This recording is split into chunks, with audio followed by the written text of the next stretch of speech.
Bonjour et bienvenue dans cette série de vidéos sur l'algorithmique et la programmation. Dans cette 4e vidéo, nous allons parler de fonctions. Commençons par un petit exemple et imaginons que l'on veuille programmer un jeu de dés. Pour simuler le dé, on va tirer aléatoirement un entier entre 1 et 6. Le problème, c'est que le hasard n'existe pas en informatique. Il existe cependant des algorithmes pour simuler le hasard et générer ce que l'on appelle des nombres pseudo-aléatoires. Par exemple, l'algorithme utilisé par défaut en Python s'appelle l'algorithme de Mersenne-Twister. Cette solution de générer des nombres pseudo-aléatoires a cependant deux inconvénients. Le premier de ces inconvénients est que ces algorithmes peuvent être composés d'un grand nombre d'instructions. L'algorithme de Mersenne-Twister proposé sur la page Wikipédia anglais du même nom a par exemple une trentaine de lignes de code. Imaginez ces 30 lignes de code insérées au milieu de votre programme de jeu. Vous en conviendrez avec moi, cela ne serait sans doute pas très lisible. Le deuxième inconvénient est que si l'on veut simuler un lancer de dés à plusieurs endroits du code, il faudrait écrire toutes les instructions qui composent le générateur de nombres pseudo-aléatoires plusieurs fois. Et cela nuirait d'autant plus à la lisibilité du code. Ces inconvénients nous donnent assez naturellement envie de découper notre programme en différents blocs, chaque bloc permettant de résoudre un problème différent.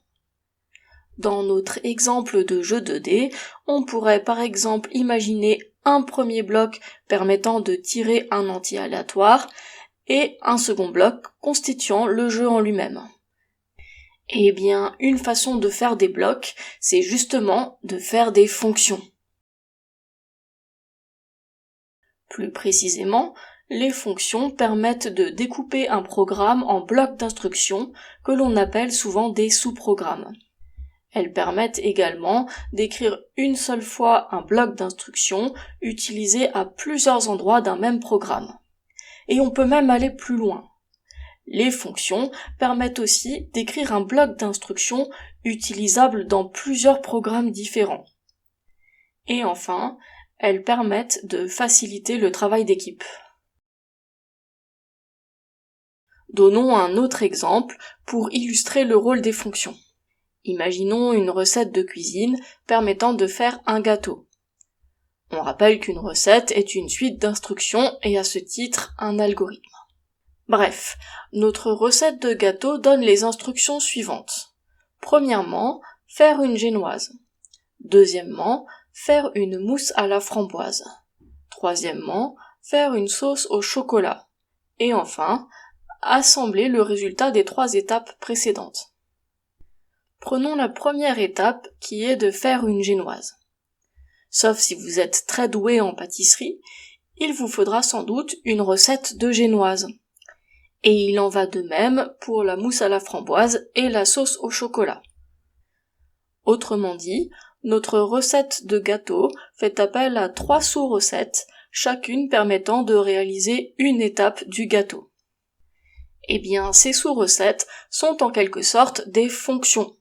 On a la fonction permettant de faire une génoise, la fonction permettant de faire une mousse à la framboise, et la fonction permettant de faire une sauce au chocolat. Et enfin, la partie principale de l'algorithme qui consisterait à assembler le résultat de chacune des 3 fonctions précédentes. Pour résumer, une fonction est tout simplement un bloc d'instructions. Maintenant, allons un peu plus loin dans la définition d'une fonction. Tout d'abord, une fonction peut recevoir en entrée une ou plusieurs valeurs dont vont dépendre les instructions qui la composent. Ces valeurs sont appelées paramètres. Par ailleurs, on obtient en sortie de fonction une ou plusieurs valeurs que l'on appelle les résultats de la fonction. Plus précisément, on dit que la fonction retourne ces résultats. Pour illustrer un peu, on peut faire un parallèle entre cette définition de la notion de fonction et notre exemple de recette de cuisine.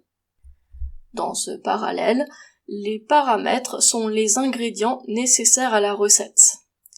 La fonction elle-même est la recette, et le résultat retourné est ce que l'on obtient, par exemple une génoise.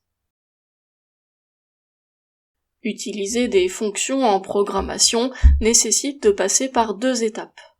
La première de ces étapes consiste à créer la fonction. Dans notre exemple de cuisine, cela reviendrait à écrire la recette.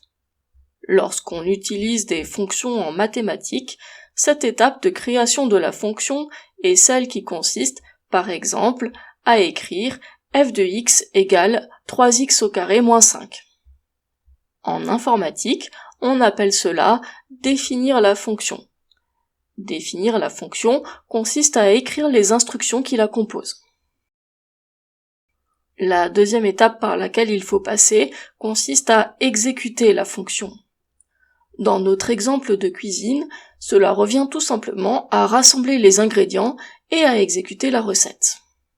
En mathématiques, cela reviendrait à calculer l'image d'un nombre par la fonction. Par exemple, à calculer f de 8. Le 8 joue ici le rôle de l'ingrédient ou du paramètre. En informatique, cette étape porte le nom d'appel à la fonction. Appeler une fonction nécessite notamment de choisir la valeur de ses paramètres. Pour résumer, les fonctions permettent d'améliorer la lisibilité d'un programme en découpant celui-ci en blocs. Ces blocs peuvent être utilisés à plusieurs endroits du programme et même être réutilisés dans d'autres programmes. Une fonction peut prendre en entrée un ou plusieurs paramètres dont vont dépendre les instructions qui la composent et retourne en sortie un ou plusieurs résultats. Enfin, il faut savoir qu'utiliser des fonctions en programmation nécessite de passer par 2 étapes.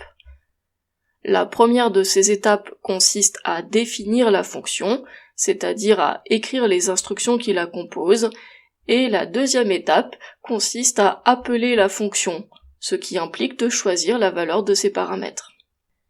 Et comme d'habitude, nous allons maintenant voir comment effectuer ces 2 étapes avec le logiciel Tony. Ouvrons donc le logiciel Tony et commençons par voir ensemble comment définir une fonction. Plus précisément, définissons une fonction nommée cube qui prend un unique paramètre et retourne ce paramètre au cube. Pour définir une fonction, on utilise le mot-clé def, def, suivi du nom de la fonction. Petite parenthèse, c'est au programmeur de choisir ce nom de fonction, mais il doit pour cela respecter les mêmes règles que pour les noms de variables. Revenons à notre définition de fonction. Après le nom de la fonction, on met entre parenthèses le nom des variables qui vont nous servir de paramètres. Ici, notre fonction cube n'a qu'un seul paramètre, appelons ce paramètre nombre. Enfin, la ligne se termine par le symbole 2 points. Après le symbole 2 points, on passe à la ligne et on écrit les instructions qui composent la fonction. Remarquez que dans Tony, lorsque l'on tape 2 points et que l'on passe à la ligne, le curseur apparaît légèrement décalé. Ce décalage s'appelle une indentation et est tout à fait normal. En effet, une fonction est un bloc d'instruction, et à ce titre, il faut pouvoir indiquer le début du bloc d'instruction et la fin du bloc d'instruction. C'est l'indentation qui permet cela. Tout ce qui est indenté fait partie du bloc d'instruction. Ainsi, la première ligne indentée indique le début du bloc d'instruction. Et pour signaler la fin du bloc d'instruction, ou la fin de la définition de la fonction, il suffit d'arrêter d'indenter les instructions. La première instruction non indentée sera donc la première instruction à ne plus faire partie de la définition de la fonction. Notez que si besoin, on peut obtenir une indentation en appuyant sur la touche tabulation ou en faisant 4 espaces. Revenons à la définition de notre fonction. Nous allons y mettre 2 instructions. La première instruction va consister à calculer le cube de notre paramètre, de la variable nombre donc, et à stocker le résultat dans une variable que nous appellerons nombre au cube. La deuxième instruction va consister à retourner la valeur de la variable ainsi obtenue. Pour cela, on utilise le mot-clé return. Pour résumer, pour définir une fonction, on utilise le mot-clé def, suivi d'abord du nom de la fonction, puis du nom des paramètres de cette fonction mis entre parenthèses, et enfin du symbole de point. Ensuite, on passe à la ligne et l'on écrit les instructions qui composent la fonction en faisant bien attention que chacune des lignes correspondantes commence par une indentation. Enfin, le résultat de la fonction est toujours précédé du mot-clé return. Et attention à ne pas oublier de désindenter les instructions qui ne font plus partie de la fonction. Et voilà, notre fonction est maintenant terminée. Exécutons le programme ainsi obtenu pour voir ce qu'il se passe. Cela nécessite bien sûr de sauvegarder le fichier si c'est la première fois qu'on exécute celui-ci. Lorsqu'on exécute le fichier, rien de spécial n'apparaît dans la console. C'est normal, nous avons défini la fonction, mais nous ne l'avons pas encore appelée. On peut toutefois constater dans la liste des variables, en haut à droite, qu'une fonction nommée cube a bien été créée. Pour tester notre fonction, il faut maintenant faire appel à celle-ci. Pour faire appel à une fonction, il suffit d'écrire le nom de la fonction, suivi entre parenthèses de la valeur choisie pour le paramètre. Mais il faut faire quelque chose du résultat, et il y a pour cela deux façons de faire. Si l'on veut réutiliser le résultat de la fonction dans des calculs ultérieurs, alors il faut affecter ce résultat à une variable. Appelons res une telle variable et affectons-lui le résultat de la fonction cube avec pour paramètre 8. On peut alors faire ce que l'on veut de cette variable res. On peut par exemple l'afficher. Lorsque l'on exécute, on voit apparaître dans la console la valeur de notre variable res, normale puisqu'on l'avait affichée, et on voit apparaître dans la liste des variables notre variable res, que l'on pourra donc utiliser à volonté dans les instructions suivantes.